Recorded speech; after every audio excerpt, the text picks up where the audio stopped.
Hi guys, I'm doing a wild camp tonight and I'm in a location that's special to me. The reason it's in a bit of a hurry is I've received some information that this place is under threat. Basically everything changes, and by making a few discreet inquiries about this particular place, I found out the elderly gentleman that possibly does own this is no longer in his farm. He's possibly going into a home. So this place is definitely under threat. And having said that, another piece of land quite nearby, just down the way, by coming April, probate, which is something to do with wills and things like that, or where land is left, is being gone through.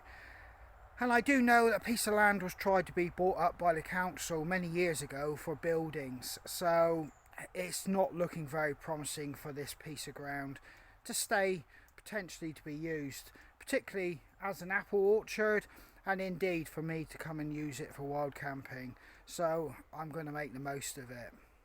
I do actually have a road over there. It's secluded in the fact that this road, nobody stops on it. It's a through road. Nobody's ever going to stop here or walk it. Even though traffic is moving up and down it like that, nobody else will come here after 5 o'clock. 6 o'clock, work traffic's finished, it'll be dead. These are the apple trees. That is the paddock. And here are other apple trees.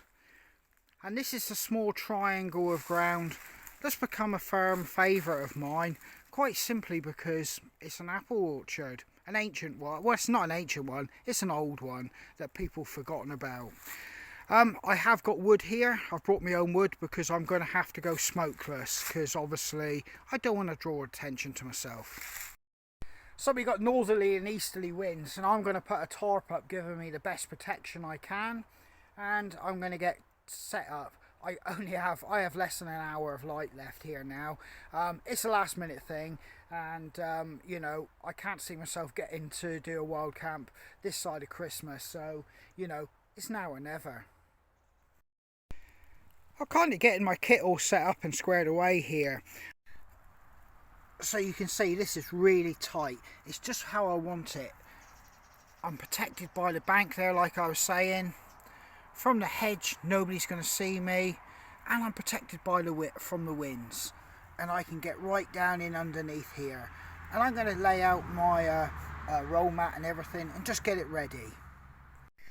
Right, I've put a ground sheet down, it's pegged down, and I've actually got a cut down roll mat. It's one I took when I was on operations, and it was just smaller.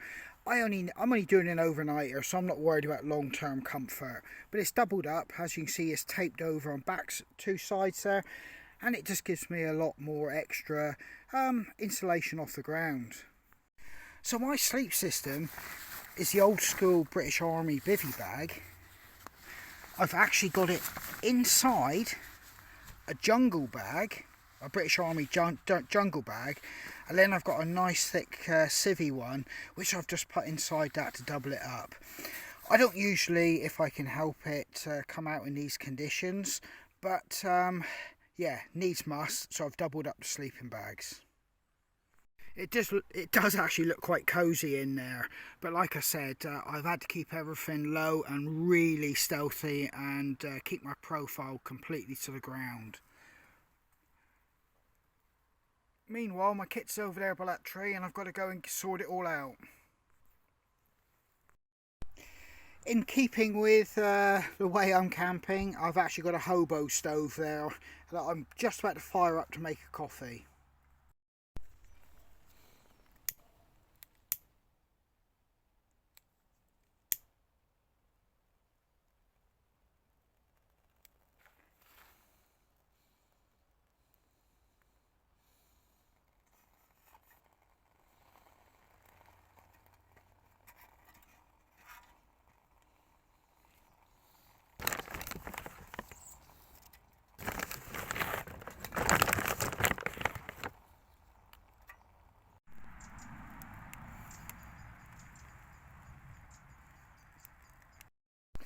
Well, I'm going to wait for this fire to start really roaring, then I'll get some water on and get a coffee on the go. and I'm losing light here already, and there probably won't be any value in videoing in a moment, but hey, I'm here, so you know, I suppose it's tomorrow morning I'll get to see you guys.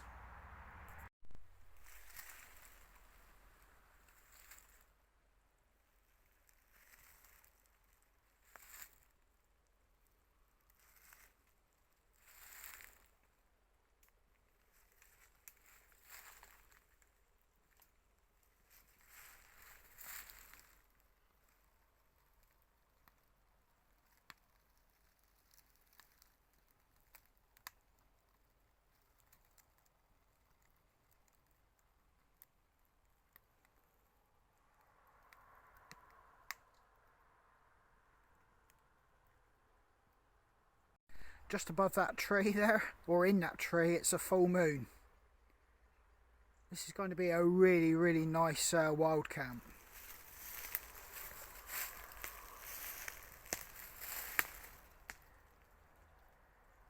And totally invisible.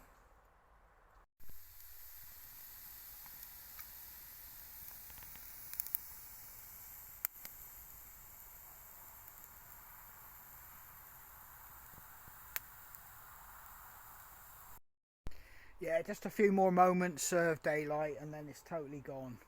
But yeah, the mist is actually rolling in and the fog. Temperature's dropping quite a bit now. I've got plenty of warm kit, so I should be okay. And we'll see what tonight brings. That moon is looking really atmospheric. It reminds me of an American Werewolf in London type thing. And here I am out in the woods. The actual work traffic is starting to dry up now, so you know, I can actually use a little bit of local wood that I can scavenge around here. I will try to take home some of that if I can, because I use it in the log burner. So the reason I haven't used this apple orchard to wild camp is quite simply because once the apples are on the ground, windfall, it is absolutely covered. The ground is like somebody's been pressing apples, you know, for cider, and it takes months and months for all this apple waste to be eaten up by the wildlife, so it's clear like it is now. And on top of that, I wanted to stay pretty stealthy. When I came back here to get apples, that no longer seems like, you know, it's worth preserving, because ultimately I think we will lose this little orchard.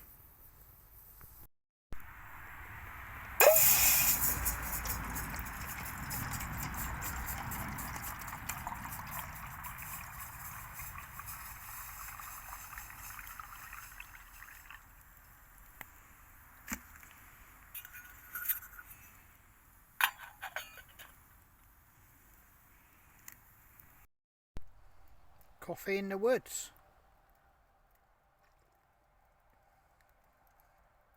with a full moon. Well, the temperature is dropping quite rapidly now. I've put another layer on, and I've put a head over on. I will probably get my shemag on later to wrap around my neck, but I've got a can of cider, and I'm just sitting here watching the fire, and it is an absolutely beautiful night. Clear skies. Traffic's beginning to drop off massively, so that's nice. But yeah, it's really nice just sipping on a can of cider and watching the flames.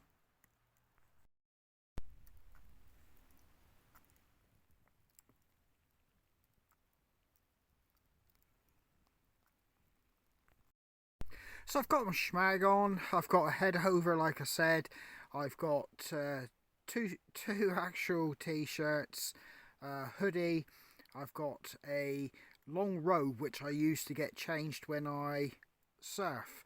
It's a lightweight one, but it's great for this sort of thing. You just slip it on underneath your coat, and because it's quite long, it comes down to your knees. It helps keep you warm. Two pairs of socks, possibly going for a third. Yeah, temperatures are really dropping fast here now.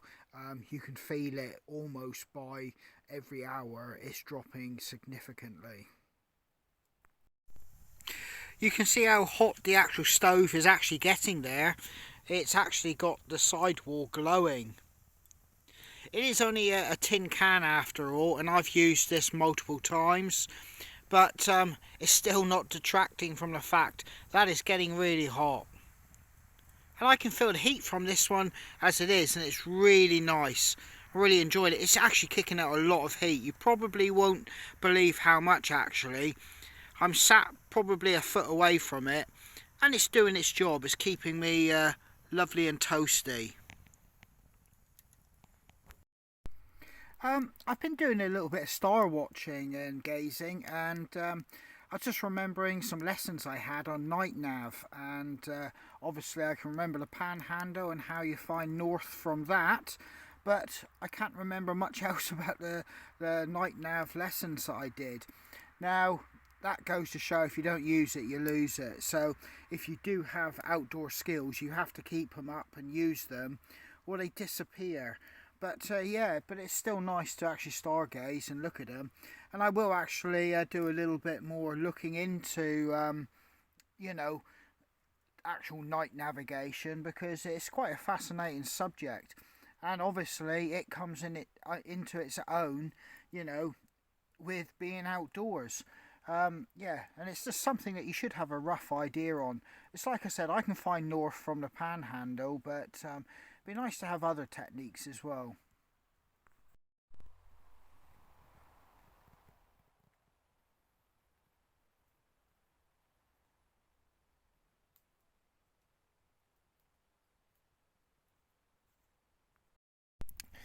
Well, I've crawled into my shelter, and I'm just wriggling into my sleeping bags, and I'm going to call it a day now. Yeah, massively cold now. I can actually feel it on my hands, so it's going to be a cold one. Catch you in the morning.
Well, there's a very light frost on the grass, and you know, you can actually feel it coming up through your feet. Last night, when the temperatures dipped at about 2 in the morning, it was absolutely freezing. Well, that was a thoroughly nice little wild camp. I've got to rush off. It's first light. Things to do with the kids, the wife, and you know, just general life responsibilities. Yeah, but it was nice to have a few hours to myself to put a little wild camp in, and particularly in this little cherished place here.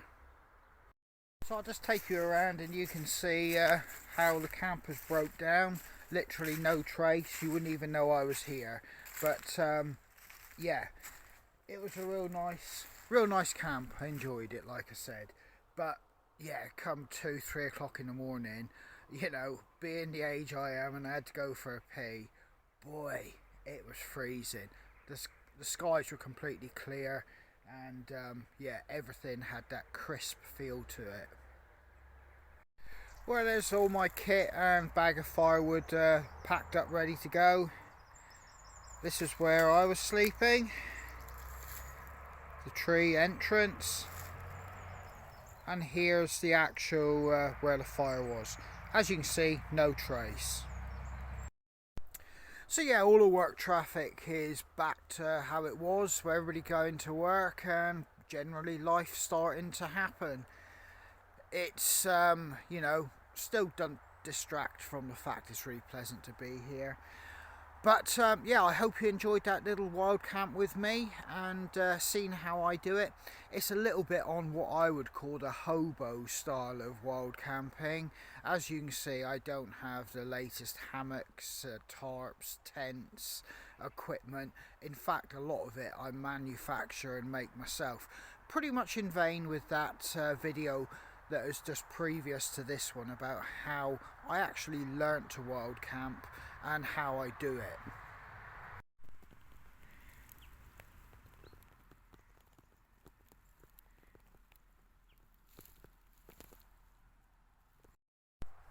Yeah, so this is Andy from Hidden Valley Footpaths, and stay safe, and I hope to catch you out on the trail.